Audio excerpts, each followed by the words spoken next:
mbokki Sénégal man Ahmadou Diop seen fidèle chroniqueur hebdomadaire ak seen serviteur moo leen di nuyu ci sunu waxtaan wi ñu tuddee xew-xew réew mi nga xam ne maa ngi leen ko fas yéene defal talaata bu nekk bu ma fi yàlla bàyyee bu leen fi yàlla bàyyee à partir de 17h GMT heure de Dakar soit 19h heure de Paris xam ngeen ko duutu leen ko jaawatle ñu leen ko defal à travers les ondes de notre radio Sunu Kër FM la première radio panafricaine nekk ca Californie muy sunu radio exceptionnelle bu mag bi de renommée internationale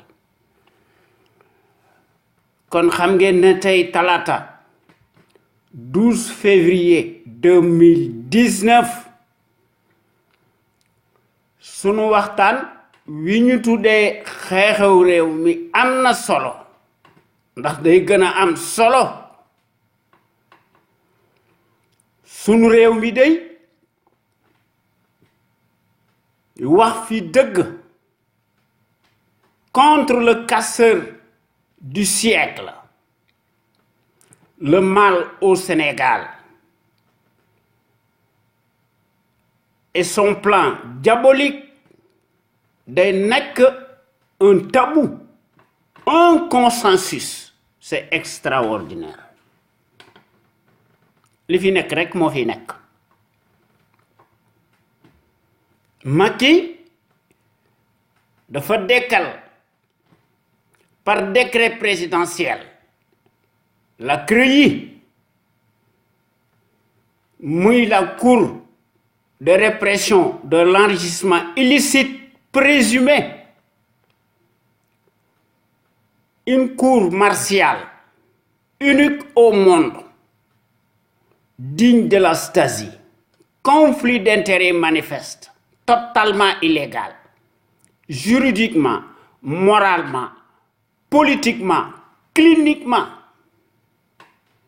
une arme de guerre confiscatoire à la démocratie et aux libertés fondamentales de conscience loolu kat moo fi nekk waaye nag yéen waa Sénégal ak sénégalais ak sénégalaises yi nekk ca biir réew ma ak sénégalais ak sénégalaises yi nekk ci bitim réew ñu leen di tuddee les sénégalais de l'extérieur maanaam les expatriés sunu jàmbar yi yu mag yi ñoo ngi leen di nuyu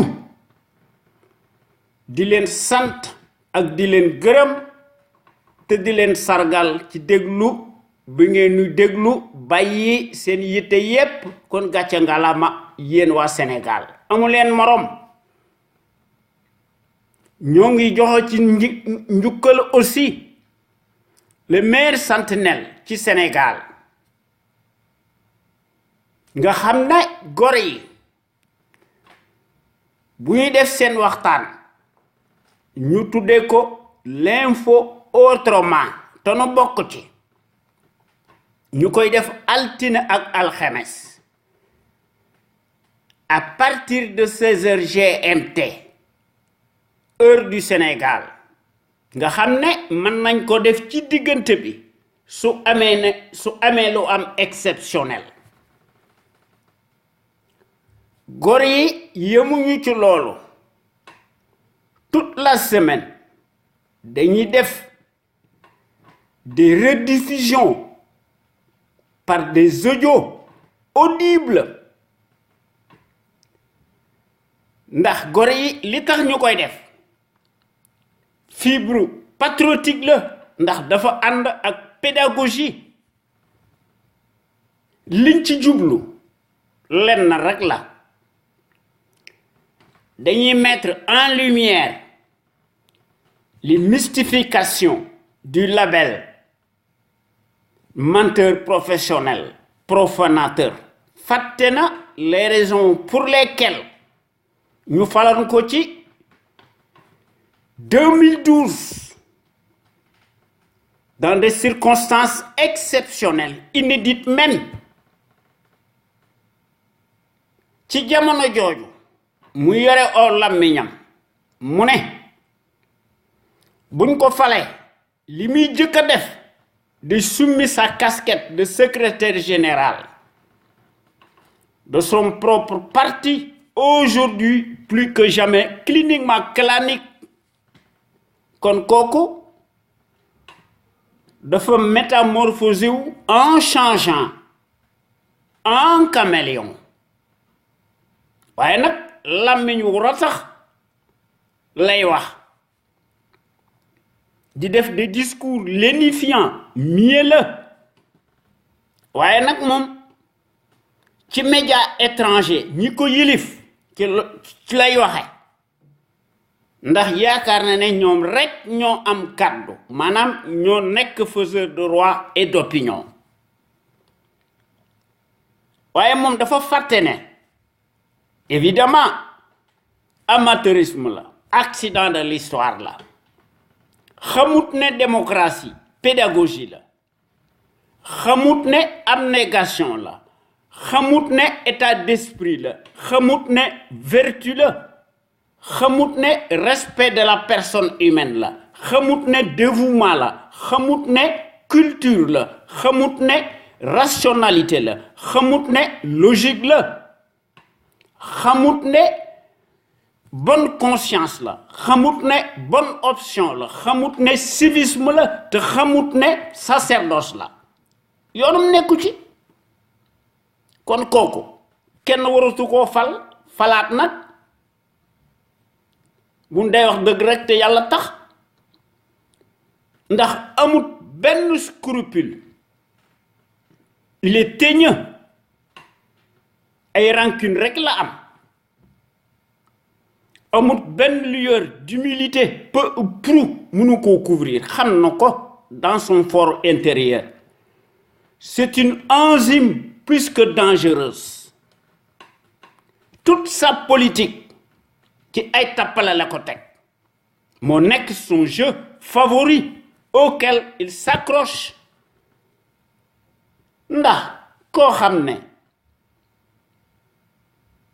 dangaa yoroon soo làmmiñ ne man lépp sama lépp day leer waaye weddi na lépp di utiliser la justice qui est devenue politique moo nekk son arme de guerre. xam ngeen ne kooku wax dëgg yàlla amul kàddu ndax gor yi yemuñu ci loolu bu ñu defee seen waxtaan ba pare dañuy tollanti samedi bu nekk ñu indi benn waxtaan ñu tuddee ko en toute objectivité loolu doyut dimanche bu nekk ci loolu la ñu nekk ñu indi beneen waxtaan ñu tuddee ko la voix des jeunes maanaam baatu ndaw ñi ak yoonu ndaw ñi ñu koy tabbal ci boppu sénégalais yi à travers les ondes de notre radio Sunu Kër FM la première radio panafricaine nekk ca Californie ca Los Angeles muy sunu rajo exceptionnel bu mag bi de renommée internationale ñëwati na baadalo bi ñëwati na di tëgg ay tamaam waaye day ñun ñi nga xam ne ñoo nekk ci conscience patriotique pour le changement xam sa réew bëgg sa réew jëriñ sa réew ñun kenn yilifunu te kenn duñu yilif ba illa yawmi diini incha allah sunu Sénégal gi lan fi nekkal faralunu kenn ci li ñu nekk ci la ñuy nekk bu soobee yàlla li nga xam ne daal moonu yitteel te war noo yitteel ñu delloosiwaat fi un état régalien boo xam ne dafay tumuranke contre-pouvoir amatu fi depuis 7 ans jeex na sunu réew mi yile fa tuut boppam te loolu dellu ginnaaw la sans la liberté nga xam ne la liberté moo nekk le premier droit inaliénable d'un peuple de tout peuple waaye bu fekkente ni bi amu fi kenn mënut a tabax dara lu jag kon kii nekkut gor workat bu mag la xam na ko sax ndax fi mu nekk temps yi nu nekk bu ñu defu ndànk day mbir mi dana gën a garaaw ndax day liiraam day ci ñag bi la jëm élection présidentielle de tous les dangers ndax ci Sénégal dafa mel ni que gàllaaj la ci ñenn ñi chaque consultation présidentielle et ses morts apocalyptiques, nombreux même et ses blessés, massifs, indignes, infinis, sans compter le caillassage du quartier général de Sonko, mel ni doyut ñu tollonti di def des agressions criminelles ak des attaques verbales tout azimut, violence physique se multiplie à ciel ouvert au Sénégal, se corse contre le leader Pastef, dont le principal commanditaire n'est rien d'autre que le pouvoir tortionnaire apocalyptique qui bande ses muscles. Face au nez et à la barbe du procureur et ses juges accroupis, sont peu réactifs, prouvent leur silence coupable. Un signe avant-coureur,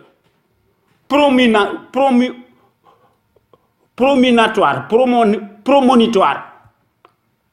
n'augure rien de bon. Il n'y a que des victimes, waaye des coupables amu fi yu ñu désigné. Kooku mooy la magie de la République du Far West. Kon sunu Sénégal gi tumuranke na ndax sunu Sénégal gi wax ji bari na franc CFA bi panafricain yi ñoo ciy wax ñi nekk ci Afrique waaye ci sunu Sénégal gi day peu d'hommes politiques dañ ko esquiver et en parle moins ndax dafa mel ni que dafa nekk épée de Damoclès ndax loo ciy seet mi ngi ci à l'exception naturellement du leader Pastef nga xam ne il tient coûte que coûte à vouloir changer la monnaie coloniale muy le nazisme monétaire buñ ko falee président de la République waaye tous les autres baignent dans des discours alambiqués, ambigus, on marche sur la tête. Idrissa Seck day est moins 10 heures sur l'ingérence monétaire, muy le colonialisme du franc CFA. Au contraire sax ci discours yi ma dégg daf koy bénir ndax daf koy présenter mu ne sous de bons auspices mu koy encenser dans une certaine mesure alors que le soldat Sonko dafa bëgg a génn ci franc CFA bi dafa bëgg a génn ci franc CFA bi su fekkee ne mi fal nañ ko président de la République loolu mooy cey sunu Sénégal gi cey sunu Afrique gi maanaam loolu dafa nekk une particularité du continent africain surtout dit honteusement francophone waaye lu njiig njaaga te mooy njaag muy kii nga xam ne sàmmkatu tubaab yi nga xam ne njëriñu tubaab yi muy le berger colonial lu ñu mën a wax man loolu lay martelé tout ethniciste est par définition un pro-colonial ndax Macky wone na ko Macky ci yéenekaay yi ak ci média yi ci RTS dafa nommé Racine Talla muy cumuler à la fois la fonction de maire de Wakhinane ana cumul de mandat yi nga xam ne Macky Sall nee woon na dana ko fi jële loolu ay wax la te loolu nekkul lu dul une goutte d'eau parmi les trahisons. Alassane Ouattara, le putschiste qui porte la même moule ethnique, lui emboîte le pas. Ndax dafa nommé à son tour un proche de lui et par décret présidentiel. muy ki ñuy tuddee Fasseni Dembélé mu nommé ko PDG de la RTI. waaye Alassane Ouattara yemul ci loolu dafa élargir démesurément les pouvoirs de son petit frère muy la photocopie nga xam ne dañ ko jox garaatu argentier de la présidence depuis avril 2011 muy cumuler aussi les fonctions de directeur financier de la présidence et de ministre des affaires présidentielles loolu mooy le pouvoir en Afrique des ramassis nègres de service. La démocratie se conçoit exclusivement au clan et à la famille te loolu Macky wane na ko. Aliou Sall maire de Guédiawaye la muy diriger plusieurs entreprises te prête non la loolu doyut lu bari ñu namee ko ci ñu parachuté ko à la caisse des dépôts et des consignations. Et ce n'est pas tout. Puisque un village entier portant les mêmes patronymes particuliers bien sonnants ñooy aakimoo ndax ñooy détenir par devers des fonctions clés de haut niveau dans toutes les structures de l'État familial vassalisé nga xam ne Macky noonu lay gouverner. Et justement sur ce plan-là le gouverneur de la France Macky Sall dit l'expert de la malgouvernance n'aura jamais le courage de nous démentir nga xam ne du ko wax mukk ba illa yawmi diini waaye nag danaan c'est son sosie du moom ndax en Afrique des soumis sous le joug colonial le suffrage universaliste tel qu'il est conçu n'est jamais source de démocratie mais d'escroquerie et de banditisme kon dañoo war a amender le régime autoritaire présidentiel nga xam ne monarque la mooy concentré à lui seul tous les pouvoirs te loolu ëpp na ndax depuis juróom-ñaari at li nga xam ne daal kenn mënu koo xomtoo te du nekk ba illa yawmi diini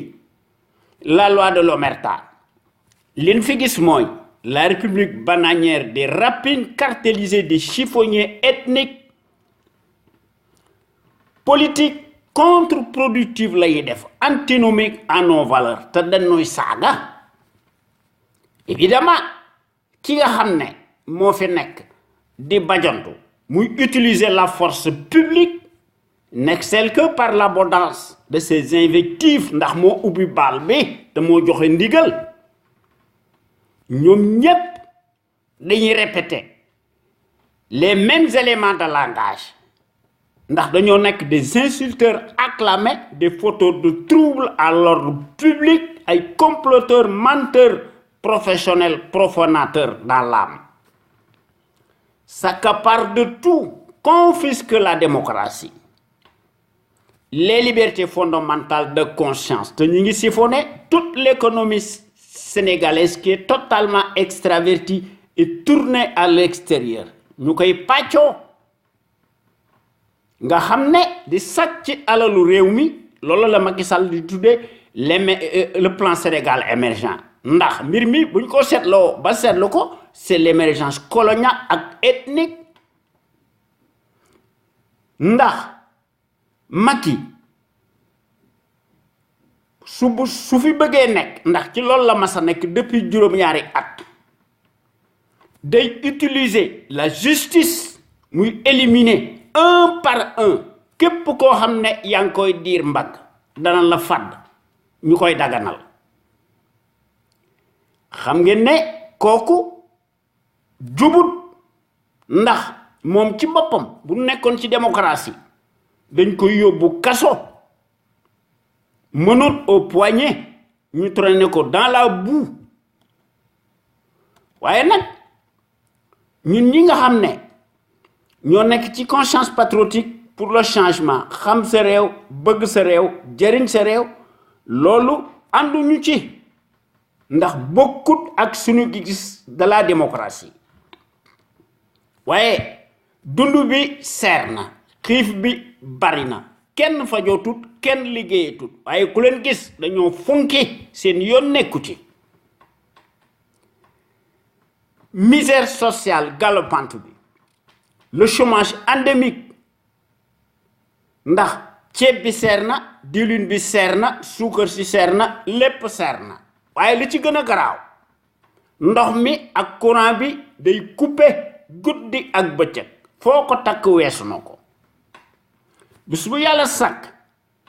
day atteindre des proportions démesurées sans compter nag les factures de complaisance nga xam ne ndox fu mu amul courant amu fa wérgu yaram du fa mën a am ci dëkk boobu ndax day nekk une menace réelle pour la santé des populations ndax ku munte lijjanti sa ndox munoo lijjanti sa courant boo nee da ngay def plan Sénégal émergent loolu ay wax la waaye daal li nga xam ne daal moo wóor te moo palpable te moo tangible ndax moom lañ fi gis depuis juróom-ñaari at l'émergence coloniale ak ethnique en continu moom lañ fi gis sunu Sénégal gi moo mut ay télécommunication ki koy jàllale muy le gendarme colonial boo xam ne mooy aki moo lépp moo fi nekk kat ay nag moom baadoolo bi daf koy occulter ay nag li tax mu koy def dafa am ay dagam ndax ñii buñ dee liggéey ñii di suul te ñii suul ñoo ëpp ñii liggéey dëkk boobu ndaar rek lay mën a jël dëkk boo xam ne ay platitude moo fi nekk je veux parler de la singularité affreuse du paysage de l'échiquier politique sénégalais nga xam ne dañuy saaga sunu réew mi bés bu yàlla sàkk ndax ñoom fu tooy rek ña nga fa transhumance ci la ñu nekk ndax transhumance finalement dafa nekk source de gagne-pain waaye source de trahison la te loolu wax dëgg yàlla il faut que ñu jëlee ko fii ndax la platitude des politicards opportunistes incultes se travestissent, transhument, se transvasent piteusement, véritablement en abrutis dévergondés de la débauche d'un camp à l'autre. À chaque magistrature obliquée et ses morts. ñooñu dañoo mas a nekk les symboles de la tartufferie nauséabonde seeni promotion sociale indi tànn sa bu la neex ñu koy def ci seeni immoralité de bas étage nga xam ne kii saaga tey su ëllëgee su faloo moom la ñuy àndal naturellement ñu bokk ci ko ñooy ànd ceux qui se ressemblent s'assemblent n'est-ce pas loolu kat moo fi nekk ndax dañ koy def ci en fonction ci rétribution financière yi nga xam ne badalo bi daf koy sàcc dans les caisses dans la caisse blanche nga xam ne ci loolu la ñu nekk waaye li yées ci ab dëkk muy presse bu ñuy jënd ndax presse dafa am njariñ ci ab dëkk waaye depuis ñu juróom-ñaari at une certaine servilité dem seen wax bari woon na waaye tey dañoo changé seeni carapace seeni intérêt mesquin mal placé dong la ñuy défendre waaye nag loolu les forces du désordre les acteurs politiques la société civile tout le peuple ñun ñëpp am nañ ci suñuy part de responsabilité sur l'éternel climat délétère en particulier nag certains soi-disant journalistes bindatuñu noppi nañu tëj nañ seen gémmiñ ndax mënatuñoo wax seeni biftek dong la ñuy défendre nga xam ne ñooñu dañoo choisir seeni camp nga xam ne dañ fee nekk lu dul di répéter fidèlement mot par mot li nga xam ne dañ leen koy digtal ñuy orienter les esprits présumés candides ñu koy def dans le sens voulu et sur ndigal d'en haut te loolu day delloo suñ réew mi ci ginnaaw waaye nag loolu day wax dëgg yàlla jaaxalunu ndax Macky Sall dafa mas a nekk le champion de la rupture aléatoire il est corrompu waaye nag c'est un corrupteur ndax dafa mas a nekk le chantre du népotisme et de la pagaille ndax moom ci boppam au lieu que mu dénoncer la corruption moo koy jiite kon moo nekk le mal qui gangrène la société sénégalaise ndax moo koy incarné démb une certaine presse seen wax bari woon na ndax dañ doon déchaîné wu pour un oui ou pour un non de façon même abusive sur l'ancien régime qui en avait pour son grade nga xam ne dañ ko doon traiter de tous les anathèmes du monde waaye curieusement tey jii bi pënduwuree gis nanu ndax la même affluence répugnante change curieusement sa peau mais garde sa nature crypte les discours du berger colonial nga xam ne dafa mas a nekk un briseur des consciences abîmé loolu mooy wane ne la même servilité day changer de tonalité et de sémantique et parle de gros morceaux péchés te loolu ger la dañuy rafetal waaye loolu jubadi la crime la cela veut dire que la servilité corrompue mënta scier la branche sur laquelle elle est assise ndax day participer ipso facto et directement à la corruption te loolu ñaaw na li ko waral lenn la l'aide à la presse te loolu crime la guerre la déguisé boo xam ne dañ koy légaliser ki koy légaliser kan la muy workat bu mag bi nga xam ne daf koy def pour mu leen di larbiniser en moutonnier docile te waroon nañ ko ci seen jikko ju ñaaw nga xam ne finalement dañoo jëfu dañuy tàqamte ko ndax dañoo tàggoo ak seen sago baadolo bi xam na leen da leen di xiifal di leen xaar ca taatu ndaala di leen neexal moo tax ñuy tàqamtiku di yalwaan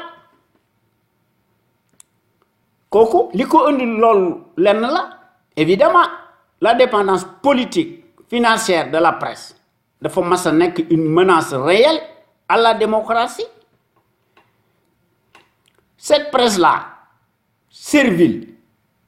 est passée où de la déontologie journalistique professionnelle ndax cette presse-là s'en fout de tout ndax day piétiner allègrement les traitements objectifs des informations se cramponne et se complaît dangereusement dans sa bassesse dégoulinante nga xam ne ñu koy digtal li muy bind ñu leen koy defal le couteau à la gorge te loolu wax dëgg yàlla ñaaw na te loolu wax dëgg yàlla musiba la ay nag loolu jaaxalul dëkk boo xam ne li fi amoon kus néew ci ay député yi bariwul ñu leen di saaga di leen traîner dans la boue ñu leen di charcuter di leen tuumaal ñu leen di traiter madame d'opposition mécanique qui s'oppose à tout kooku fascisme la autocratie la loolu kat moo fi nekk kenn mënu ko weddi waaye nag loolu jaaxaluñ ci Macky Sall ndax koo xam ne day tagg la monnaie coloniale maanaam le nazisme monétaire ou l'ingérence coloniale kooku xam ngeen ne amul patriotisme te amul panafricanisme te amul fiscalisme politique moom day déclarer la monnaie coloniale qu'elle est bonne à garder. Et naturellement, quand la justice politique des courbettes instrumentalisée s'exécute comme étant une arme de guerre, rend les verdicts sur commande du chef de l'exécutif qui juge et partie. te loolu wax dëgg yàlla conflit d'intérêt la manifeste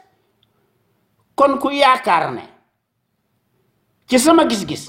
des élections libres démocratiques apaisées et transparentes yaakaaruma ko de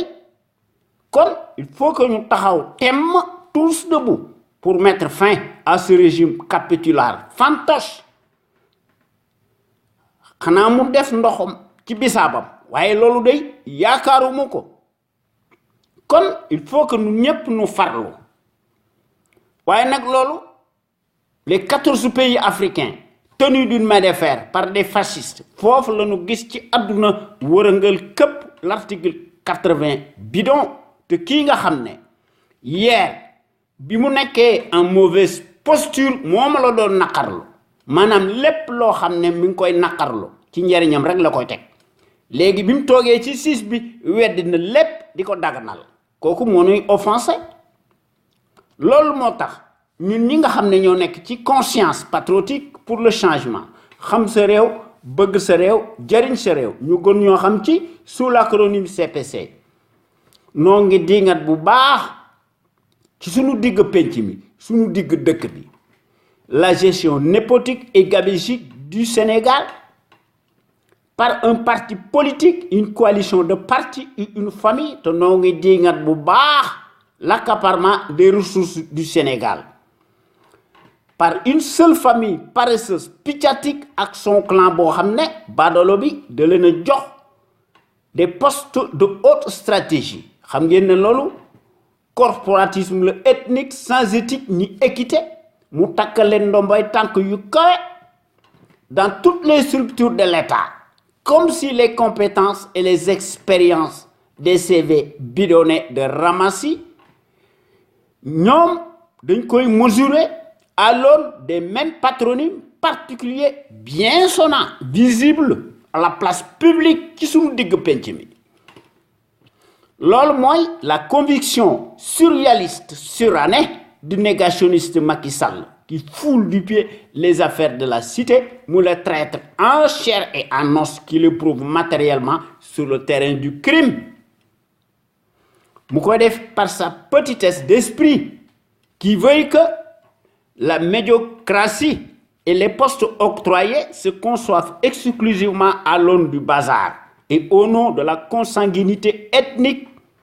et à la proximité de l'idolâtrie représentée par le binôme des mystifications ethniques idiocratiques loolu moo fi am te moom lay martelé incha allah tant que wàññiwut gàllaajam ñu jam ko te moom il faut que ñu jëlee ko fii ci février 2019 par A ou par B bu ñu ko defut suñ tuumuranke bi day gën a yokku ndax ndimbal da ciy fekk loxol borom kon ñoo ngi leen di ñaan ngeen di ñëw di fraterniser ci conscience patriotique pour le changement xam sa réew bëgg sa réew jëriñ sa réew sunu Sénégal gi moo ciy gañe ndax sunu Sénégal gi bu jëmee ci kanam koom-koom am fi wér-gu-yaram am fi ñu ñépp noo ciy gañe ndax su boobaa sunu Sénégal gi dafa war a yilif boppam ndax bu nu bëggee yilif suñu bopp man nañ ko mbir mi question de njiit la maanaam question de fibre patriotique la ndax quand nous voulons nous pouvons changer radicalement sunu Sénégal gi ñu def ko dans le sens des progrès exponentiels ndax ensemble wax dëgg yàlla tout est possible toutes les ressources humaines ñi ngi fi borom xam-xam yi ñi ngi fi li fi manqué kay mooy patriotisme ndax bu ñu fexee ba nga xam ne ñi bëgg suñu réew mi ñoo ëpp fuuf ñu koy war yaakaar nañ ne suñu Sénégal gi dana jëm ci kanam waaye li nga xam ne moo ñuy tardeel booloowunu ndax amuñu mbooloo ndax bu ñu fexee ba nga xam ne nu mbooloo am fi ñu ëpp fuuf ñuy traire suñu réew mi dana jëm ci kanam ñun ñi nga xam ne ñoo nekk ci CPC loolu lañu bëggal suñu réew mi te loolu dañoo bëgg a topp ci tànk yi nga xam ne ci le pays émergent yi nekkee ndax notre radio Sunu Kër FM la première radio panafricaine nekk ca Californie muy sunu radio exceptionnelle bu mag bi de renommée internationale su fi amutoon àddina tukki ndax képp koo xam ne bi fi Macky Sall nekkee ak léegi nga koy critiquer kooku dañ koy defal mandat de dépôt presto illico dans 10 minutes ñu këf ko dugal ko ci kaso bi tuumaal ko bu fekkee dëgg lay wax sax dañ koy tuumaal xam ngeen ne loolu nekkuñu ci démocratie tyrannie ñi la ñu nekk waaye les fonctionnaires politicards alimentaires paresseux tous accroupis se transforment allègrement en sarabande des vers de terre yi ñu nekk ndax ñoom xam nañ ci seen fort intérieur xam nañ ne dañoo mas a nekk les symboles maléfiques des traîtres baveux yi ñu nekk unifiés dans l'âme ndax dañuy naan sans répit le calice jusqu'à la lie du haut de leur rang ñu koy def en toute impunité ñu dund ci sur l'épaule de la République sunu mbagum réew mi di naan katijantabe te leneen lay naan ndax fi mu nekk dañoo tàggoo ak seen sago ndax ku dégg seen discours yi boo moytuwul lu ne la ñuy defal lu ne la ñuy def te man loolu du ma ko weddi parce que du ñu tarir mukk d'éloge à l'égard du fasciste encombrant en place lequel bizarrement apparaît n'avoir jamais de défaut mais rien que des qualités te loolu mu nëy ay nag évidemment baadolo bi dafa bew te dafa fuuy ndax mooy utiliser la force publique de lier ses propres intérêts mal placés à ceux de ses parrains tapis dans l'ombre nga xam ne ñu koy def dans le sens dans le secret des dieux et de façon souterraine nga xam ne dañuy wax ci géopolitique internationale di wax ci terrorisme alors que terrorisme musta am ci sunu Sénégal gi ndax sunu Sénégal gi terreur amu fi le ciel sénégalais est totalement dégagé de toute terreur waaye baadolo bi loolu lay lato ndax day seet lu neex ñi ko yilif maanaam c'est le coderme blanc ñooñu rek la respecté waaye li ci gën a doy waar les politicards ñoom dañu yore seeni këll ak di tàllal seeni loxo ñu tuubal sàcckat bu mag bi nga xam ne di jébbalu ci moom te dafa fuuy ndax day bànneexu ci pouvoir bi mu ngi tukki di sàcc sunu alalu réew mi ñu koy tresser ces éloges imaginaires te xam ngeen ne un fonctionnaire sérieux n'est jamais synonyme de patriotisme te waroon na ko ci sunu dëkk bi sunu digg penc mi te kooku xam ne du kilifa ay nag moom dafa mas a nekk un chef de bande boo xam ne d'un parti cliniquement clanique ndax noonu lay gouverner sunu réew mi kon moo nekk le pion boo xam ne moom wane na moo nekk le label du foutoir muy kii nga xam ne moo nekk ci au plus haut sommet de l'État nga xam ne moom ci boppam mu nekk en chair et en os nga xam ne dañ ko doon peindre ci 2012 sous les défroques victimaires de l'heure et sous la baguette magique de la référence populiste propagandiste mondialiste nga xam ne tey jii la wàllu gën a ay ndax la même presse de l'extérieur dañoo nekk toujours en jointure avec le vacarme hystérique de la servilité endogène en place. Comme aujourd'hui plus que jamais le larbin continue de jouer sur le piano américano-français au lieu que de répondre à nos attentes pressantes. Il passe tout son temps à restreindre davantage et drastiquement les libertés d'expression. Day jënd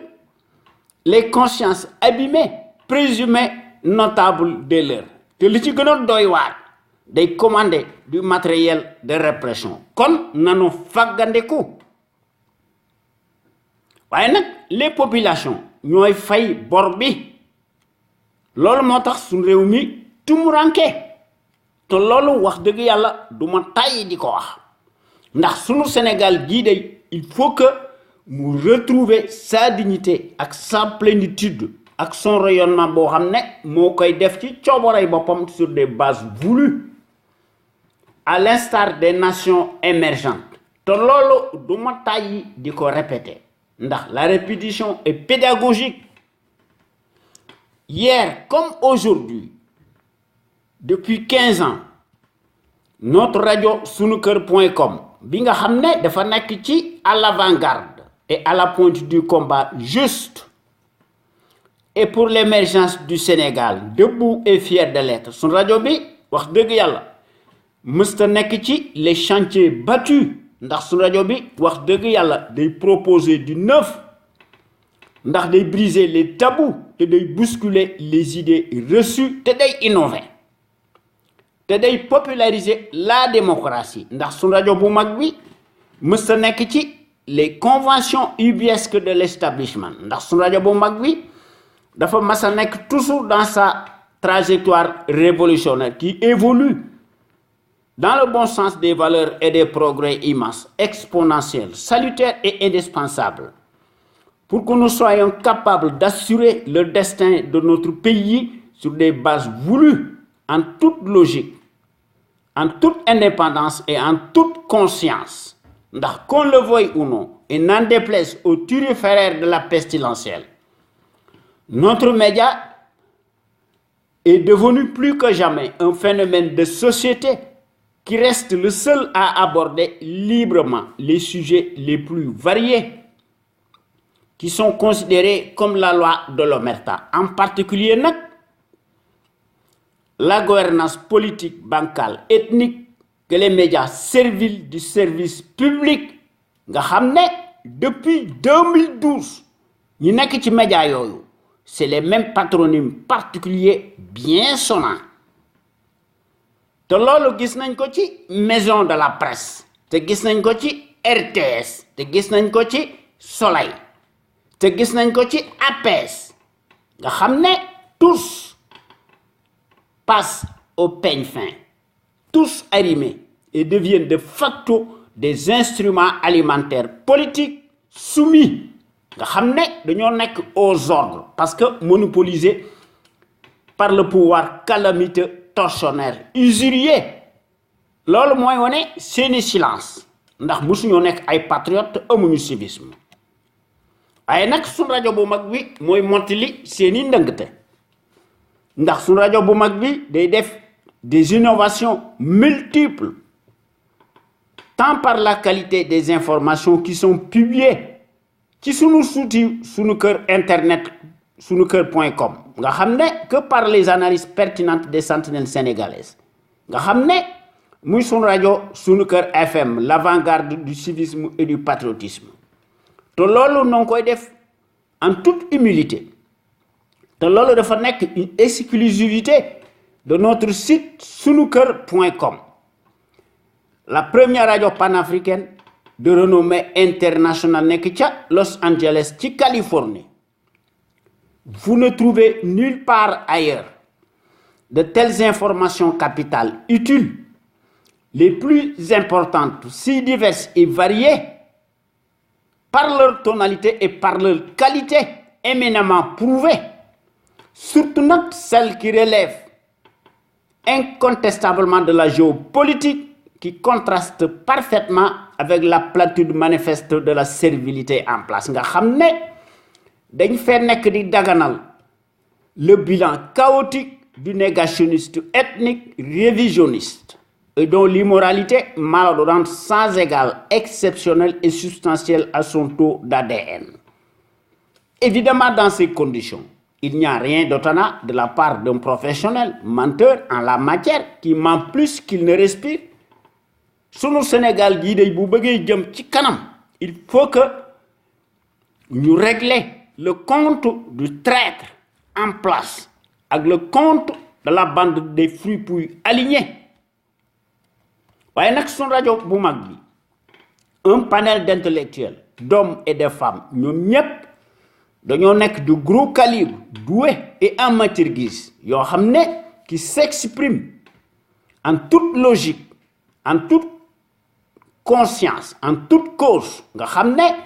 ñu démontrer matériellement seeni capacité intellectuelle ndax ñoom ñépp dañoo nekk des têtes bien pleines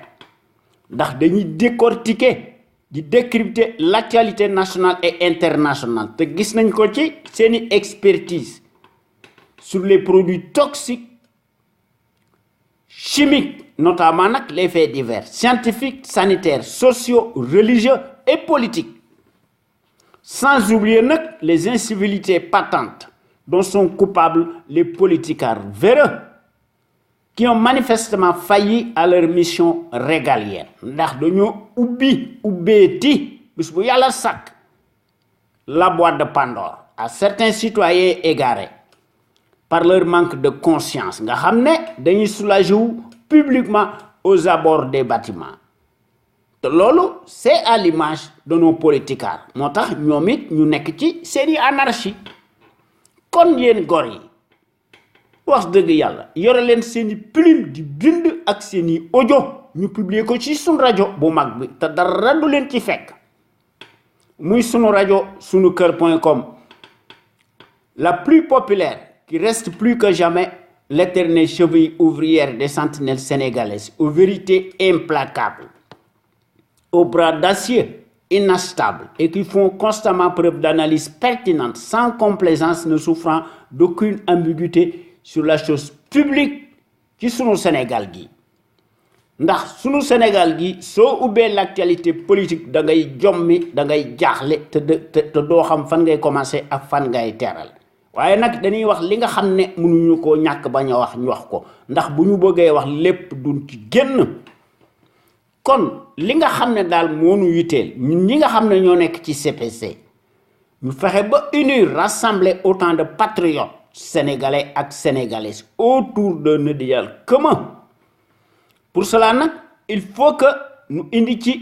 détermination, indi patriotisme, indi civisme, nous indiquions notre intelligence et notre ténacité. Nous booleko la démocratie participative à l'échelle nationale. Nga xamné li nga xamné moy jël wu mag wi muy la volonté politique nga xamné muy la clé de voûte de manière que sunu Sénégal gi mën a nekk le phare de la démocratie plein développement économique politique militaire financier am fi sunu Sénégal gi mën a aar la sécurité de ses frontières terrestres et aériennes ndax ku lay dimbali day ëmb sa sangal te loolu duma tàyyi di ko wax ndax jàngkat bu mag bi nga xam ne bind na téere yu du jeex buñ ko toppoon sunu Sénégal gi kenn du ko yilif ndax sunu Sénégal gi day jëm ci kanam muy Cheikh Anta Diop le visionnaire hors pair l'éternelle figure de proue charismatique le gros calibre homme d'honneur le kamit panafricain moom wax dëgg yàlla dafa mas di wax ne l'Afrique doit opter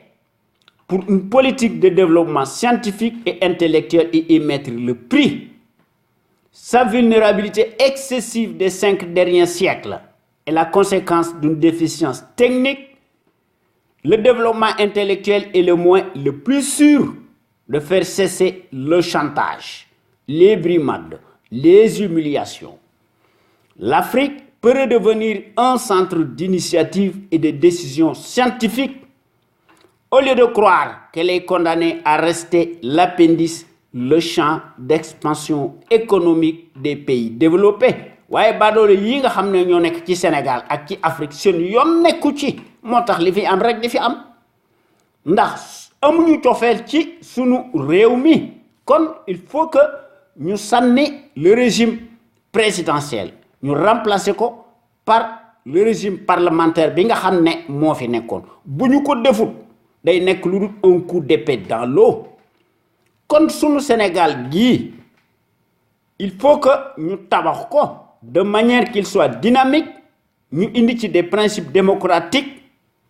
et des institutions fortes inviolables respectées par l'ensemble des patriotes sénégalais ak sénégalaises imbus de la fibre d'honneur suñ fi bëggee def une gouvernance irréprochable ak un état de droit boo xam ne bu ñu fa defee le régime parlementaire président de la République day nekk lu dul un symbole te loolu dafa nekk sunu une tâche primordiale ndax ci loolu il faut que ñu créer les conditions obligatoires boo xam ne une véritable gouvernance politique économique saine transparente financière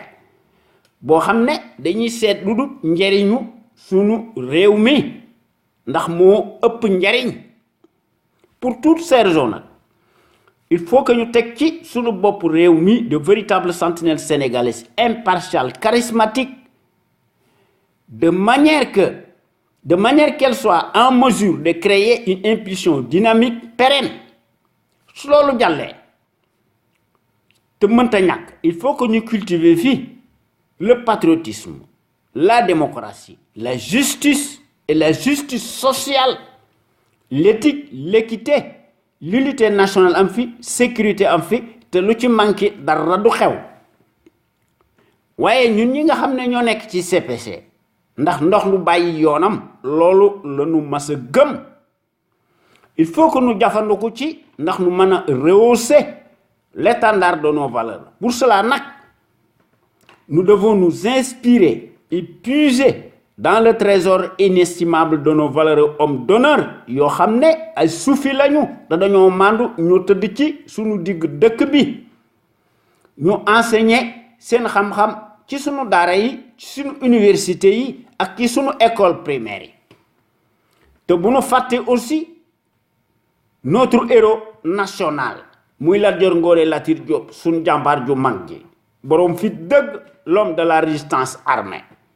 nga xam ne dafa combattre farouchement l'armada coloniale pendant 24 ans malgré nag la supériorité numérique des envahisseurs ndax suñu jàmbaar ju mag ji muy Lat Dior Ngoné Latyr Diop dafa verser son sang ndax dafa marqué d'une empreinte digitale toute sa vie dafa livrer sans répit des combats acharnés xeex yu metti sans merci face à l'armada du colonialisme repoussant xam ngeen ne kooku gor la kooku dafa tombé sur le champ de l'honneur les armes à la main ci deqale sa dernière bataille bi mu livré le jeudi 27 octobre 1886 nga xam ne avec 2 de ses enfants Thiendella Niabass ak Sakhawar Niabass nga xam ne beaucoup de ces guerriers ils laissèrent leur vie waaye tey jii ci sunu Sénégal gii nga xam ne dañ koo yëlif ay baadoolo ñoo fi nekk ñoom dañoo nekk des soi-disant présidents de la République ndax daanaka ay politicards lañu ndax la majorité ñoom ñépp daanaka dañoo nekk des multimilliardaires takk rip par des raccourcis politiques des postes de nomination tànn sa bu la neex se réduisent enroitelés en carpe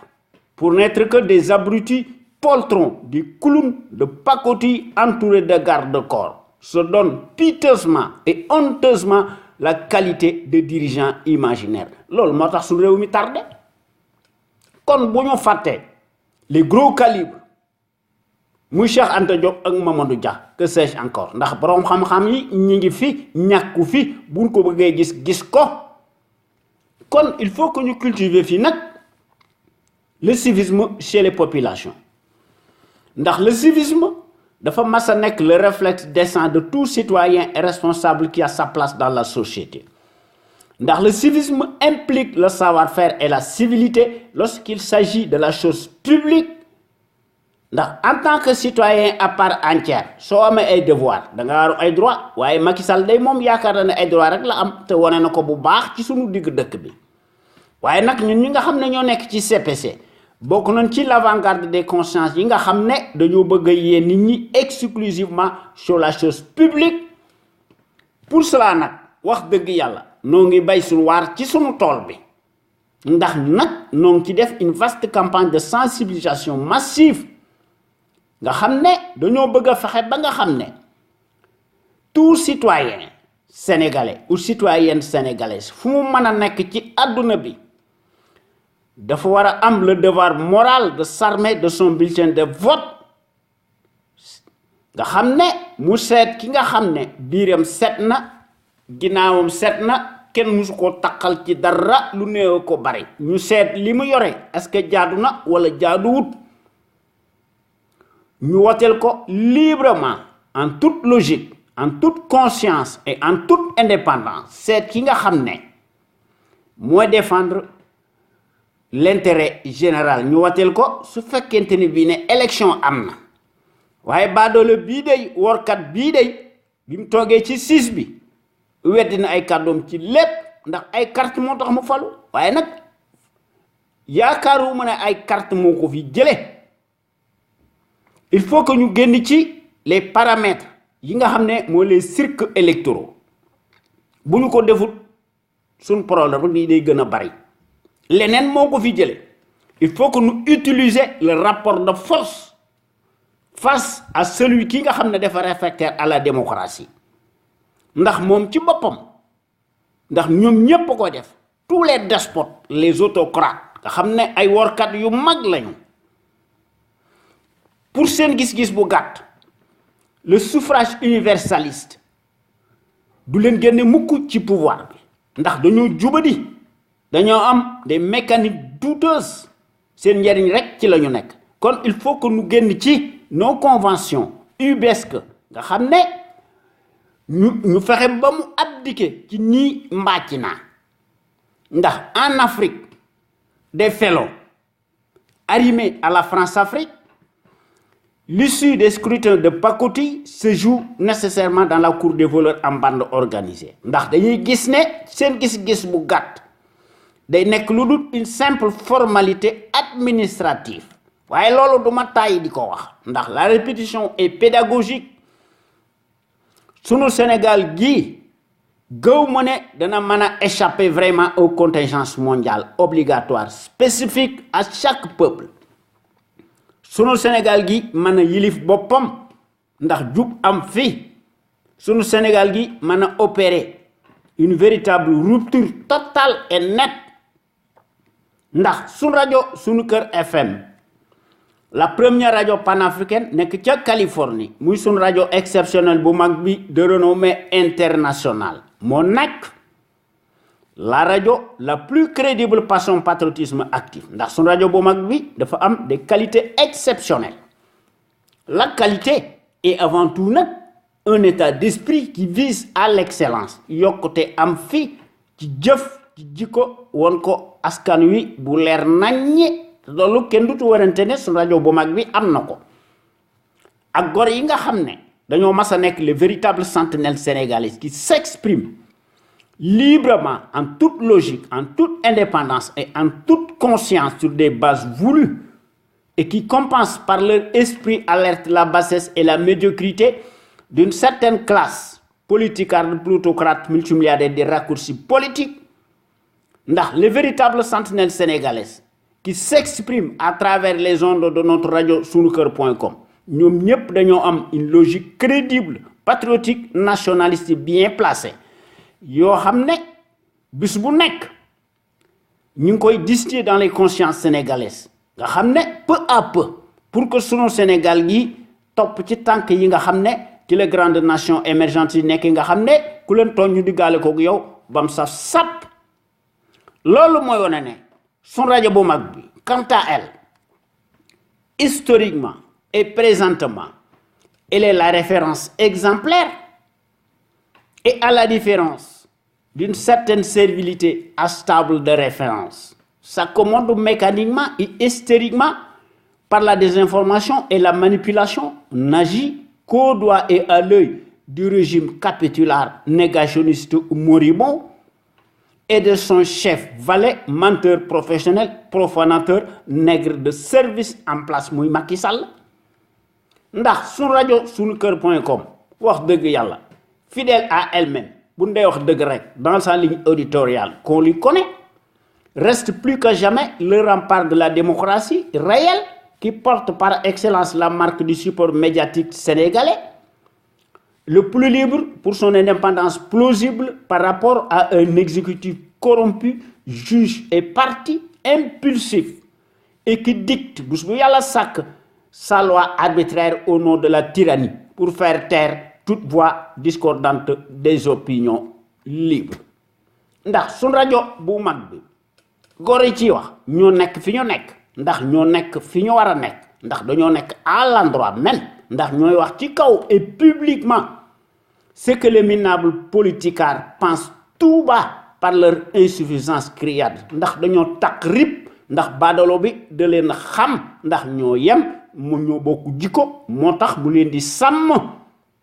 ndax ñoo nekk ces moutonniers voilà la réalité ndax sun rajo bu mag bi góor yi nekkuñu rek di diingat wala di sànni ay xeer wala di wax lu leen neex góor yi wax dëgg yàlla bés bu yàlla sàkk dañuy proposer des solutions concrètes pérennes tangibles idoines nag ndax ñu mën fay créer un véritable Sénégal émergent totalement opposé à celui des menteries inflationnistes fascistes ndax sentinelle sénégalaise yi nga xam ne ñoo nekk fi ñu nekk amu ci kenn koo xam ne am nga benn complexe lu néewoo ko bari ndax li ñu xalaat dañ koy wax ci suñu digg penc mi suñu digg dëkk bi ñoom ñépp dañoo am un savoir-faire un savoir-être un savoir productif actif yoo xam ne wax dëgg yàlla kenn mënu koo weddi kon sunu temu tey bi mooy nanu wax ci wax ji ndax loolu la ñu mas a wax dañ koy gën a waxaat nag ndax sénégalais yi ak sénégalaises yi dégguñu ku ne gisee ni nga ko gisee te loolu pédagogie la maanaam ku ne am ci sa grille de lecture sur la question ndax li nu bëgg mooy suñu réew mi jëm ci kanam kenn du ko yilif ci dara loolu lañ war a def kon nan wax ci wax ji maanaam sunu temu tey bi mooy lequel des 4 challengers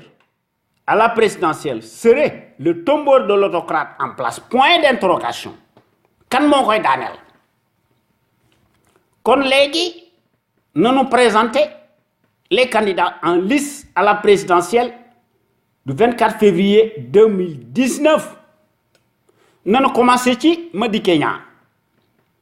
qui est dissident du PDS nga xam ne dafa occuper beaucoup de postes ministériels ci Sénégal nga xam ne occupé na la justice l'énergie et les mines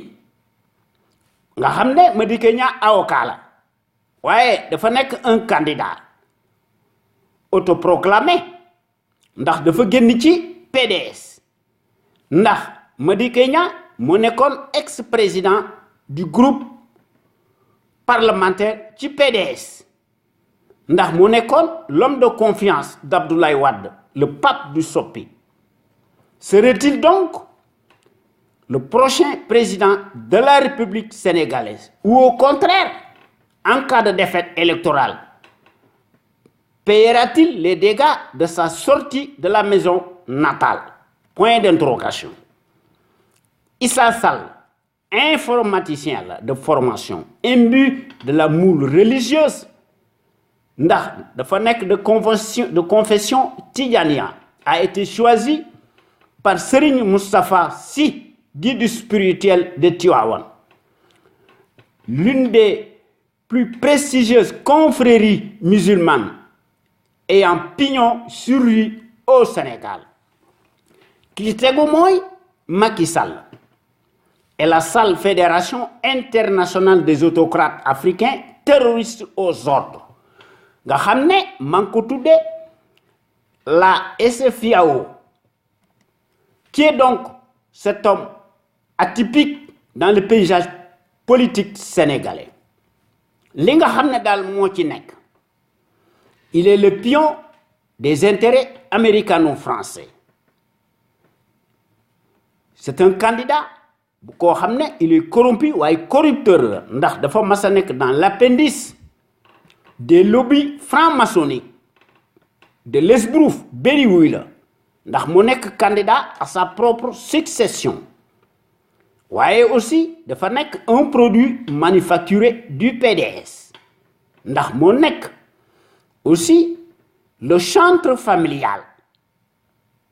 nga xam ne mooy défendre les intérêts colonialistes te népotisme lay def te transhumance lay digle. Or la transhumance dafa nekk archaïsme maanaam le symbole du cannibalisme politique, d'anarchie et d'achat des consciences abîmées ndax moo nekk le label professionnel menteur de la com des violences organisées ndax ci désinformation ci la nekk mu koy def dans le secret des dieux ndax manipulation ci la dëkk waaye nag dañuy gouverner d'une main de fer par sa crédit interposée boo xam ne moo nekk son arme de guerre qui s'est transmuée en instrument politique présumé ñu tuddee ko la cour de répression de l'enrichissement illicite boo xam ne moo ko créé de toutes pièces par décret présidentiel comme tout le reste d'ailleurs nga xam ne créé dafa nekk une cour martiale unique au monde digne de la Stasi, conflit d'intérêts et totalement illégal juridiquement, moralement, cliniquement et politiquement dafa nekk une arme de guerre confiscatoire à la démocratie et aux libertés fondamentales de conscience. Ki ci topp mooy Idrissa Seck nga xam ne premier ministre la ñu tuddee ko Ndamal Kajoor, patron de Rewmi nga xam ne moom it est sorti de l'école du wadisme. Ki ci topp mooy Ousmane Sonko, major de sa promotion et auteur du brûlot pétrole et gaz du Sénégal, chronique d'une spoliation, confiscation nga xam ne le leader charismatique de Pastef dafa nekk un patriote digne et distingué, très apprécié. Le résistant, malgré les menaces, il tient bon, dont il est l'objet, mi ngi galvaniser bés bu yàlla sàkk les masses populaires ndax mi ngi renforcer son aura de plus en plus ndax de susciter l'engouement et des adhésions massives dérange-t-il par son verbatim percutant et désormais l'étoile montante de la nouvelle génération de dirigeants courageux ndax inspecteur des impôts la demeure plus que jamais le plus crédible de la course présidentielle et l'un des rares hommes politiques à parler ouvertement de l'ingérence monétaire muy le franc CFA promet de le faire sortir toutefois qu'il sera élu président de la République. Kon quelle que soit l'issue des scrutins, il pèsera dans l'échiquier politique sénégalais, je vous le promets. Waaye nag ce qui est certain est que si le SIPO en place gagne, c'est parce qu'il aura volé muy Macky Sall loolu moom mënut a gagner ndax fi mu nekk ci Sénégal les supputations, les commentaires et pronostics factuellement vont bon train dans un rythme effréné, mais force est de reconnaître que jusqu'ici, à moins qu'un miracle se produise, ce qui serait étonnant, le braqueur électoral gagnera à tous les coups, ne compte pas bouger de son marqueur qui lui colle à la peau, malgré les charivaris torrentielles de toute une littérature nga xam ne des incantations des uns et des autres leneen moo ko fi jële wala mu xam ne amul pexe kon cette fois-ci le choix est-il bon pour Ndamal Kajoor ndax fi mu nekk kenn attanu ko il apparaît nettement dans le bon chemin et si potentiellement l'ouragan qui se confirme nga xam ne dafa mel ni que day tourner à sa faveur nga xam ne Idrissa Seck ci 2012 dafa nekkoon le candidat malheureux de la dernière présidentielle ci 2012 l'ancien premier ministre Idrissa Seck nga xam ne fi mu nekk tànk yi mu nekk day mi ngi menacer le maître autocrate du palais Haalpulaar ndax Idrissa Seck lu nu mën a wax n'a pas sa langue dans sa poche excelle dans l'art de la rhétorique abrasive par ses joutes épistolaires occupe le poste de président du conseil départemental de Thiès-Ouest ndax dafa nekk candidat à la présidentielle de février 2019 nga xam ne ci 2012 dans l'une de mes chroniques j'écrivais que l'homme renvoyé à ses chères études rebondira et renaîtra de ses cendres maa ko waxoon daanaka dafa mel ni que nekkuma devin waaye dafa mel ni que am na lu ci nekk ndax le dieu de la capitale du rail dit Ndamal Kajoor brûlera-t-il la case de Birama ndax maanaam ndax ku jam Idrissa Seck da nga naani maanaam daal mbir mi bu ñu ko seetloo ba seetlu ko y aura-t-il un duel à mort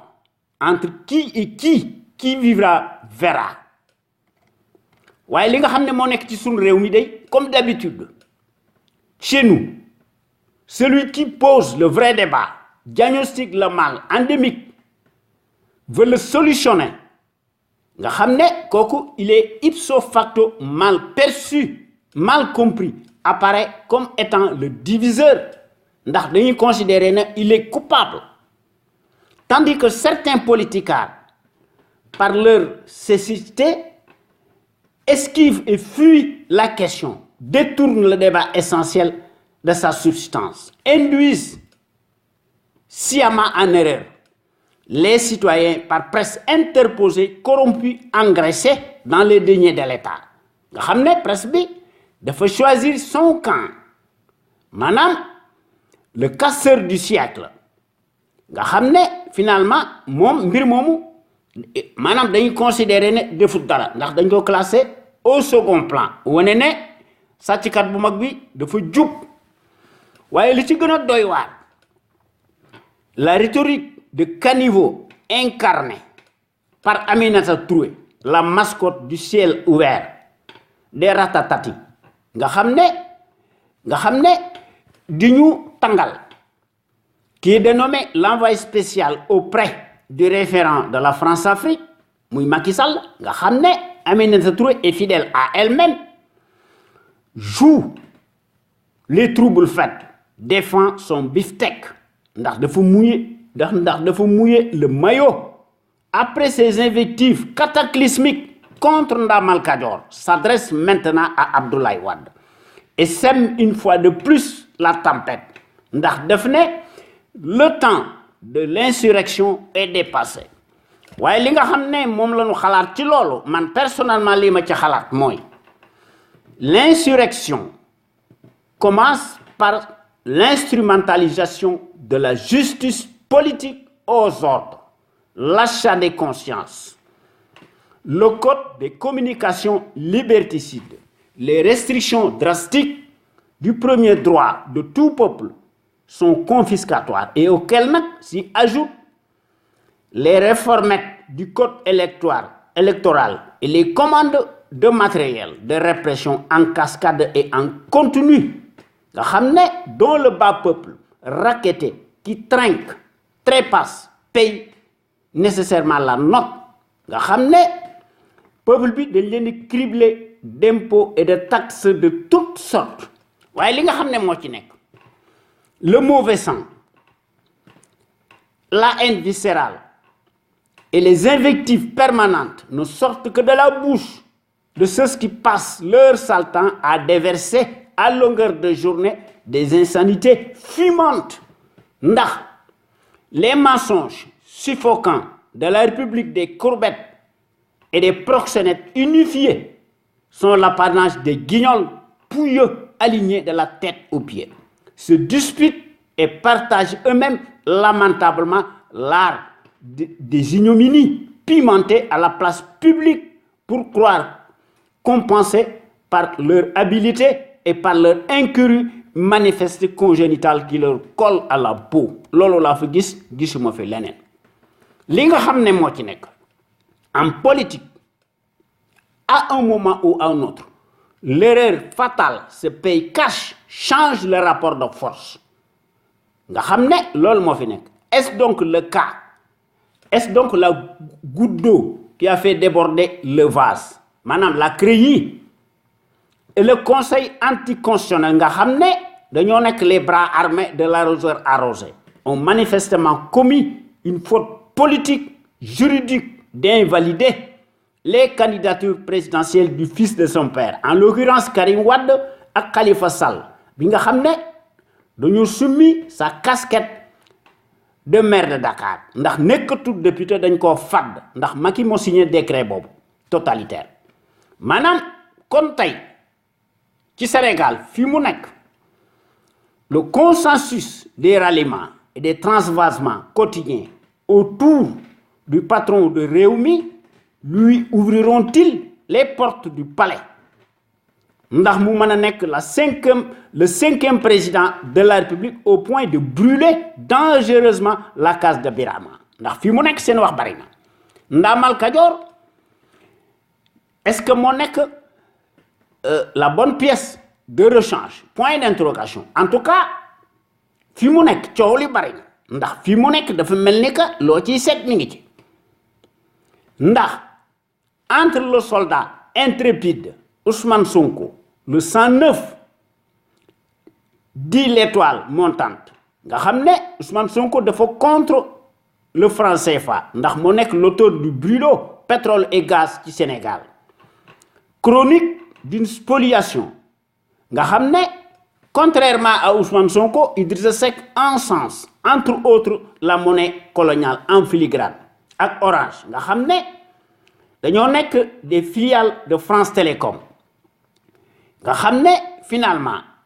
mbir moomu gendarme colonial moo fi nekk waaye daal li nga xam ne moo ci nekk entre Idrissa Seck Ousmane Sonko Issa Sall Madické Niang kan mooy sauver wala mu venger l'ex-calife de la capitale sénégalaise ak le fils de son père bi nga xam ne dañ koo déporté au Qatar ndax ñu mën a laver seeni honneur toutefois que nag kenn ci ñoom nekk ci pouvoir bi à condition que la présidentielle se déroulera normalement dans des conditions démocratiques optimales transparentes et apaisées loo ci seet mi ngi ci waaye nag faut-il que l'autre pédigré le MBS en miniature candidat à sa propre succession qui est plus que jamais dans les valises des bailleurs coloniaux verse de l'eau dans son bissap ndax mu mën a revenir à de meilleurs sentiments rien n'est moins sûr et pour cause ndax am na lu tax ndax les plans diaboliques du programmeur en chair et en os écrit-il d'avance et à maintes reprises le scénario nga xam ne quoique néfaste day jàll ndax dafa nekk un rituel permanent bi fi Macky Sall nekkee et pour ce faire et pour arriver à ces fins de bas étage le caniche de l'Occident manipulateur Machiavel dans l'âme fait fi de l'ancien code électoral qui lui a permis d'être le président de la République waaye bi nga xamante ne bii ne fal nañ ko dafa wedd ay kàddoom ndax dafa xaar ba nga xam ne élection yi jige na présidentielle mu torpiller ko à des fins obscures et ce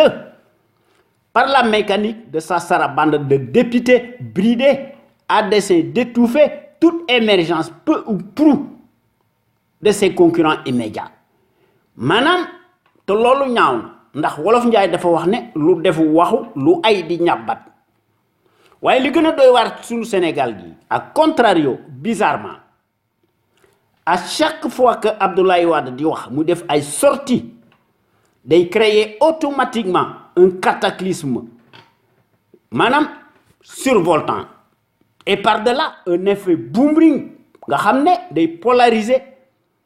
promptement une certaine classe politique et leur maître de chien de garde converti en gadget farandole primitif se confine dans son rôle dévolu, s'y accroche tel des teignes et il trouve nécessairement un boulevard pour l'écrabouiller et au bénéfice du pouvoir bancal familial ndax mbir mi kat loolu lay nuru waaye li nga xam ne moo ci nekk quoi que lu ñu mën a wax si nous ne serons pas vigilants la plausible victoire préfabriquée du voleur en place est à mes yeux l'ennemi public est à abattre au lieu de perdre notre temps à pinailler sur le tempo de l'ancien président de la République sénégalaise muy Abdoulaye Wade ndax dafa mel ni que sunu Sénégal gi wax fi dëgg day nekk un réflexe maanaam duñ ko nangu maanaam boo dee fen dañ koy nangu waaye boo dee wax dëgg day nekk un réflexe partagé dans la conscience de la majorité des Sénégalais embobinés tombés plus que bas dans le panier de crabe li nga xam ne moo ci nekk quand l'hypocrisie généralisée abyssale devient un consensus nous sommes en sursis loolu moo tax sunu Sénégal gi tombe plus bas que jamais depuis 2012 ba tey jii ndax au lieu que ñuy analyser factuellement la réalité le contenu de la pensée de Abdoulaye Wade et les effets induits et les tenants et les aboutissants les rabatteurs satellites cagoulés en jointure avec les médias relais embarqués par le pouvoir tortionnaire se font une obsession mortifère sur l'ancien super ministre d'État du ciel et de la terre pour lequel son père travaille nous dit-on loolu ëpp na ndax bu ñu ko seetloo ba seetlu ko qu'en est-il du pire chantre du népotisme et de la démocratie familiale bi nga xam ne Macky a nommé plus qu'un village entier portant les mêmes patronymes bien sonnants ndax ñooy occupé par devers tous les postes clés de haut niveau dans toutes les structures au cœur de l'État sénégalais vassalisé jusqu'à la lie te li ci nekk bu ñu fàtte mel ni mbir ci 2000 les alliances sidérantes contre nature nga xam ne l'ALD l'AFP le PIT Moustapha Cissé Lo Mbaye Ndiaye etc. se sont transformés en transhumants éternels nga xam ne ci këll yépp la ñu lekk pour avoir mangé brouté dans tous les râteliers avait soutenu mordicus celui qui fut l'ennemi juré de Senghor et de Abdou Diouf muy Abdoulaye Wade nga xam ne cette bande yi nga xam ne dañuy travestir dañoo nekk tey en abrutis dévergondés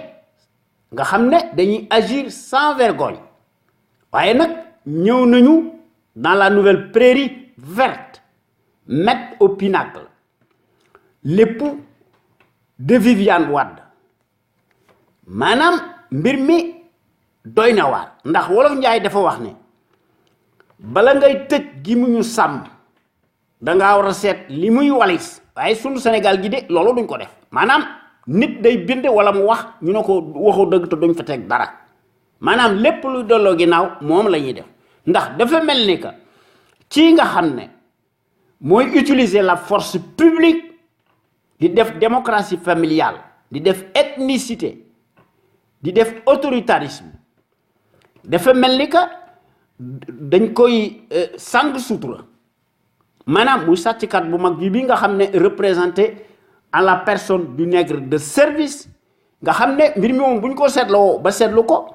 la morale aurait voulu qu'il faille le balayer définitivement électoralement par A ou par B, qu'il parte par la petite porte et qu'il reste dans les méandres des poubelles.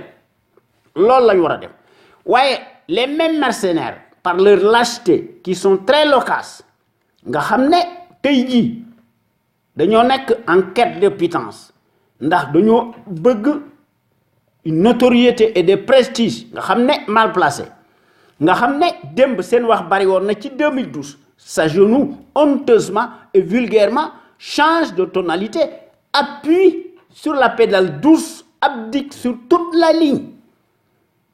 laisse le champ libre à l'autocrate en place qui imprime sa marque digitale interdit tout continue de faire régner ces piètres lois coercitives par des réformes régressives et répressives tout genre. Maintenant, je veux parler du félon de référence qui est juge et partie. Nga xam ne moom ci boppam moo disqualifié à son gré et Karim Wade et Khalifa Sall par la fatwa simultanée de la CREI nga xam ne et des décrets présidentiels baroques en amplitude Macky Sall loolu la def maanaam mbir mi bu ñu ko seetloo ba seetlu ko lii nga xam ne ci ram ci ñag bi la jëm nga xam ne Macky dafa bëgg a sàcc loolu mooy quand l'hypothèse est anormale du début à la fin tout s'écroule en lambeaux et en toute logique n'est-ce pas ndax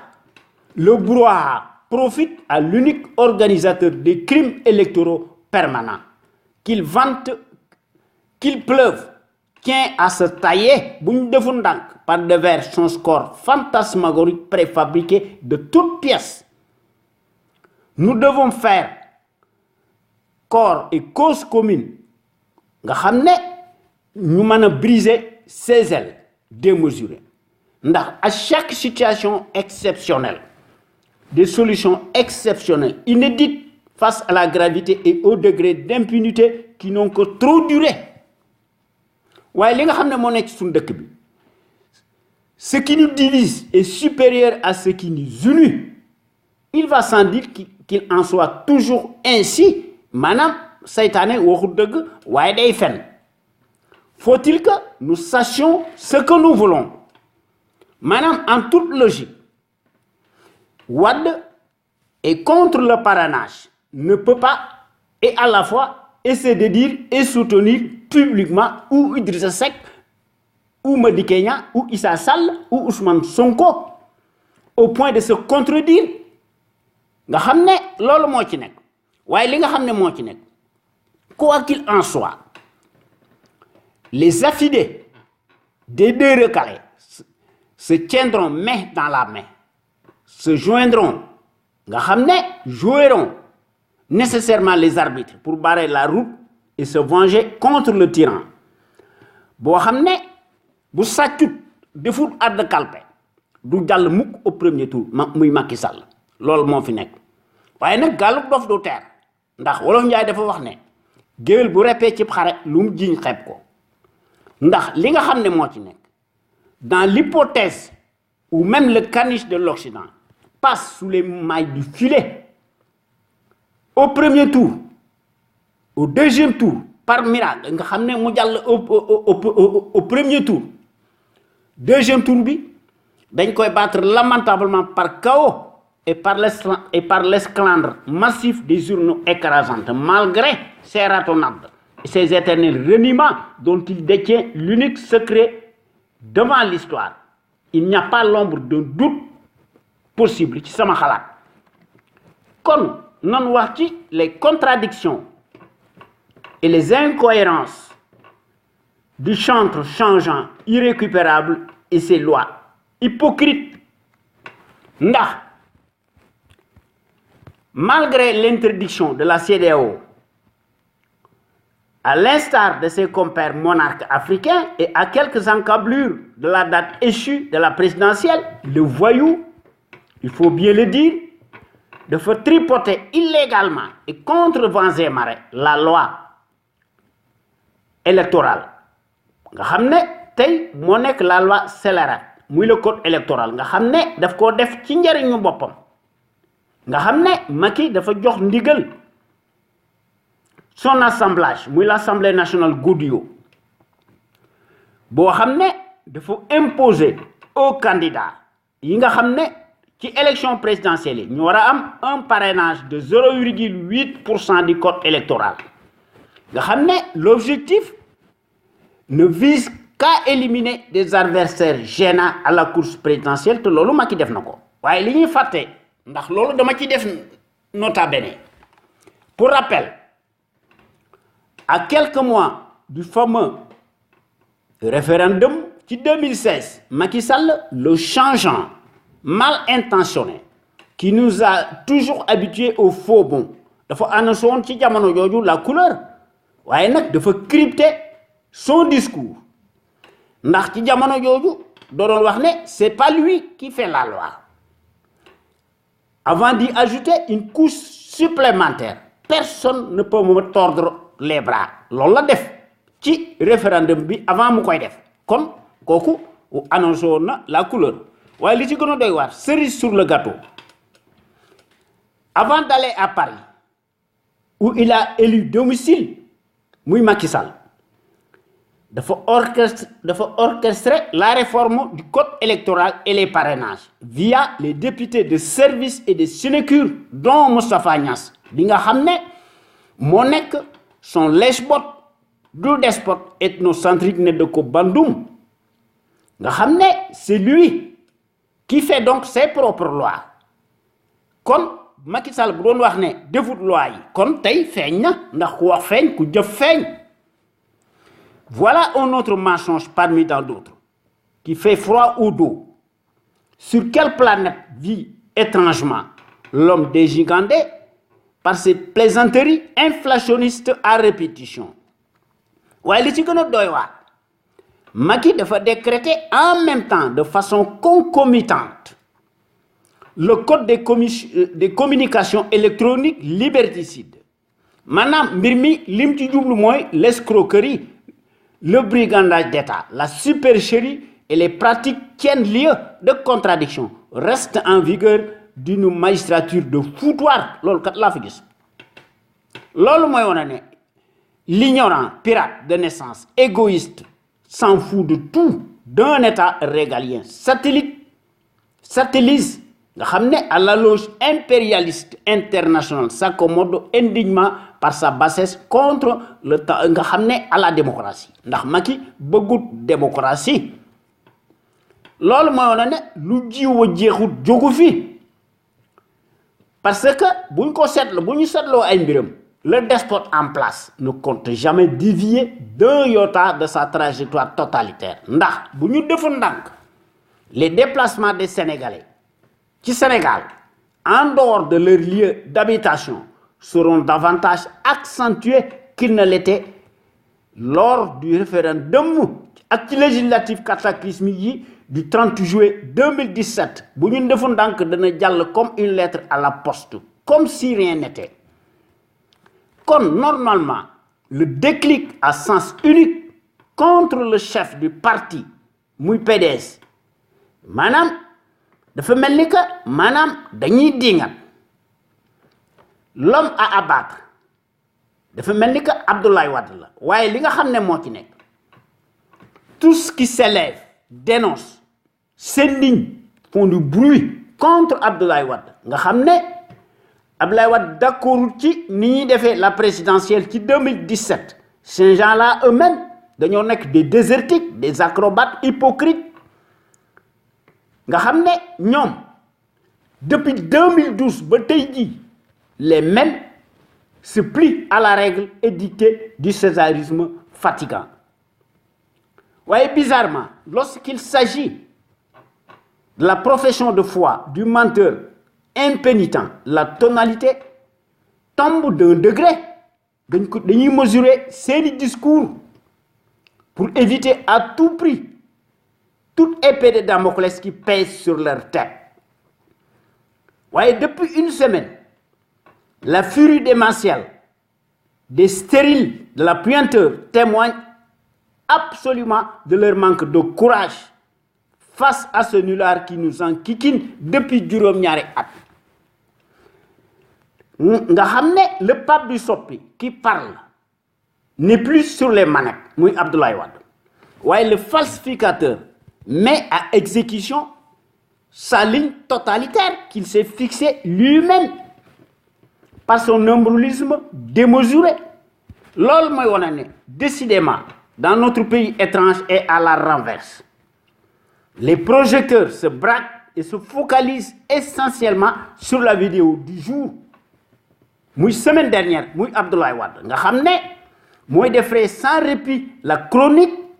ndax mooy constituer la pomme de discorde. Pendant ce temps bu ñu defoon ndànk ci leen waa Abdoulaye Wade wax ndax xawma day gisaane xawma gisaanewul waaye li mu wax mën naa am bu ñu defoon ndànk les morts voteront plus que les vivants nga xam ne Macky day def hold-up électoral encore plus massif que les dernières comédies cataclysmiques ridicules bu ñu defoon ndànk loolu moo fi am ndax la sortie supposée décriée disproportionnellement day créer une hystérie et une levée de boucliers contre l'ancien du président du Sénégal nga xam ne apparaît ne pas produire l'effet escompté dans le substrat des Sénégalais ndax dafa mel ni que dégluwuñ ko te ëllëg mat nay seet. Or personne ci Macky Sall ni muy defee démocratie personne ne s'est offusqué de manière audible à la place publique sur les décrets va-t-en-guerre et les dérives exponentielles de l'autocrate en place, grisé par l'euphorie du pouvoir, empêtré dans ses contradictions les plus criardes et du haut de son ignorance sur un État civilisé bafoue systématiquement les règles d'un État de droit. Macky Sall loolu lay def waaye ci 2012 l'aventureux da doon menacer de créer un gouvernement parallèle en cas de victoire de Abdoulaye Wade waaye tey l'hypocrisie criarde de la bande des ignares pantouflards couards très bas nga xam ne dañoo nekk des guignols tarés non que la langue bien pendue ne cherche qu'à manger ndax ñoo occupé tous les médias de la sarabande alimentaire reste sous la coupole du pouvoir tortionnaire usurier ethnique waaye li ci gën a doy waar que ne ni tout discours de góor gi peu ou prou day créer ipso facto une levée de bouclier waaye li ñuy fàtte parce que xam naa li may wax nga xam ne Macky Sall dafa waxoon ne ci 2000 bi ñu ko falee président de la République day wàññi mandat de 7 à 5 ans waaye Macky Sall ci média tubaab yi lay waxee ndax propos yi nga xam ne daf ko teniroon ci dans le journal L'Express Vincent Hugo moo ko defoon ci le 26 janvier 2016 ndax Macky dafa accordé woon une interview au journal français mu ne aucun pays au monde même le Sénégal n'est à l'abri d'un attentat ndax bi nga xamante ne bii ne Vincent Hugo posé na ko ay questions mu ne ko vous avez promis de ramener la durée du mandat du chef de l'État dont celui en cours de 7 à 5 ans tiendrez-vous parole Macky Sall tontu ko ne ko absolument il y aura bien en 2016 un référendum constitutionnel dont je donnerai la date précise dans les prochains jours puis un scrutin présidentiel au début de 2017 kàcc na waaye li nga xam ne moo ci nekk le référendum qui a eu lieu ne concernait pas son mandat présidentiel qu'il avait pourtant promis de réduire de 7 à 5 ans waaye li ci gën a doy waar le 25 février 2012 Macky Sall doon déclaré ne le gouvernement bu Abdoulaye Wade dafa bëgg a def un hold-up ci 2012 et pour cela nga xam ne mu ne Macky Sall dafa Abdoulaye Wade dafa indi ay taser et d'autres types d'armes yoo xam ne ont été débarqués au port de Dakar nga xam ne ci jamono jooju Macky mu nekkoon le candidat de la coalition Macky 2012 ndax Macky mi ngi doon tenir son meeting de clôture au stade Alassane Djigo ci Pikine ci à cette occasion Macky Sall doon mettre en garde le gouvernement qui selon lui est prêt à tout faire pour mën a foqar ci maanaam Abdoulaye Wade def hold up waaye li nga xam ne moo ci nekk bi pëndwuree kàcc yi am na ndax li koy wone mooy l'histoire a donc tranché puisque les prédictions du menteur professionnel n'ont jamais eu lieu. Un gros mensonge qui n'en est pas un. Léegi maanaam loolu daal moo fi nekk waaye li nga xam ne moo ci nekk à quelques encablures de la présidentielle de février 2019 Abdoulaye Wade dafa déclaré publiquement mu ne Macky s'est déjà proclamé vainqueur ndax Abdoulaye Wade dane Macky dana am 55 ou 65% te loolu nan ci bàyyi xel ndax Abdoulaye Wade dafa annoncé les résultats préfabriqués à la présidentielle ci 2019. Nous avons affaire à un faussaire qui ne respecte pas le schéma régalien. Croit que l'État et le poste de président de la République font un.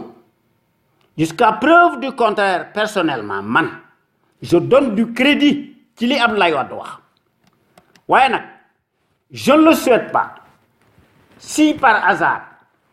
les prédictions inquiétantes du sorcier Wade se réaliseraient, maanaam Macky Sall foqar ci élection yi maanaam victoire préfabriquée du planificateur que se passerait-il demain kon lan la ñuy wax ci Abdoulaye Wade ëllëg ndax li nga xam ne moo fi nekk depuis 2012 le monarque prétend s'appuyer sur les parrainages illégaux cousus de fil blanc yoo xam ne sont point ni un baromètre boo xam ne dafa war a mesurer la température ambiante nga xam ne wone wut na ay intention de vote la waaye pour le faussaire ces méthodes décriées lui serviront d'apparat et d'échappatoire et créer ainsi demain si on n'y prend pas garde sa victoire. Ce n'est pas anodin qu'il en fait ainsi son fonds de commerce de piètre qualité loolu nañ ci def ndànk te ñii nga xam ne ñooy tam Abdoulaye Wade où étaient-ils ces gens-là seen wax bari woon na démb waaye bi Macky Sall ñëwee dañoo noppi ndax lorsque le tyran réfractaire menteur donne des ordres à son assemblage muy son assemblée nationale boo xam ne dafa mas a nekk une caisse de résonance et d'enregistrement moo dicté sa loi sur le code électoral que sais-je encore ñoo ñii di critiquer Abdoulaye Wade ana ñu démb existe-t-il quand l'autocrate décrète vertement à la place publique une kyrielle de loi liberticide, à savoir l'étrange code électoral liberticide avec les communications électroniques, notamment le manque de clarté sur le fichier électoral totalement ombrageux. Ndax les mêmes qui se déchaînaient hier, tels des brutes, étaient abonnés absents quand Aly Ngouille Ndiaye, le ministre de la pagaille, déclarait indignement et vertement travailler pour que Macky Sall gagne au premier tour. Ana ñoon. Voilà une raison additionnelle qui devrait créer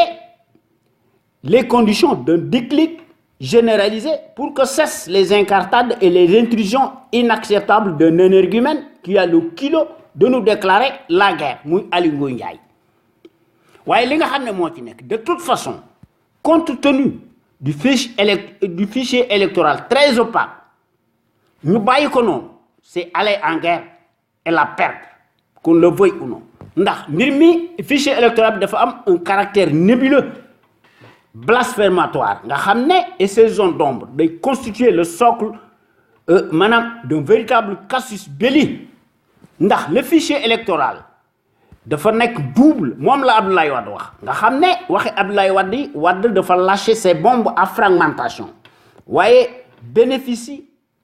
automatiquement d'un échange médiatico-politique diligenté conjointement par le pouvoir apocalyptique et par son moutonnier bien tenu en laisse muy Aly Ngouille Ndiaye te kooku dafa mel ni ci Sénégal dagga sante moo fi nekk maanaam c'est la réponse du berger à la bergère belle pagaille à couper le souffle te Macky loolu la doon def ndax bi nga xamante ne bii ne defoon nañu le référendum ci mars 2016 la bête immonde affolée traquée tout azimut quoique atteinte dans sa chair reprend aujourd'hui du poil rebolote en moins de 2 semaines et à date échue Macky confisque par devers 1,5 million électeurs nga xam ne Macky daf koo def parce que dafa xam ne ñooñu duñ ko wateel ndax mbir mi bu ñu ko seetloo ba seetlu ko comme à l'accoutumance nga xam ne toute étourderie fera le lit des morts qui voteront massivement plus que les vivants pour le déshonneur d'un accident de l'histoire muy l'affabulateur Béni Wuy qui s'encarte mordicus à la sale fédération internationale des autocrates africains terroristes aux ordres muy li may tuddee la SFIAO kon boo gàññi maa ngi leen jox rendez-vous talaata bii ñu ñëw ci sunu waxtaan wi ñu tuddee xew-xew réew mi ñu leen koy defal à travers les ondes de notre radio Sunu Kër FM la première radio panafricaine nekk ca Californie muy sunu radio exceptionnelle bu mag bi de renommée internationale jërëjëf et merci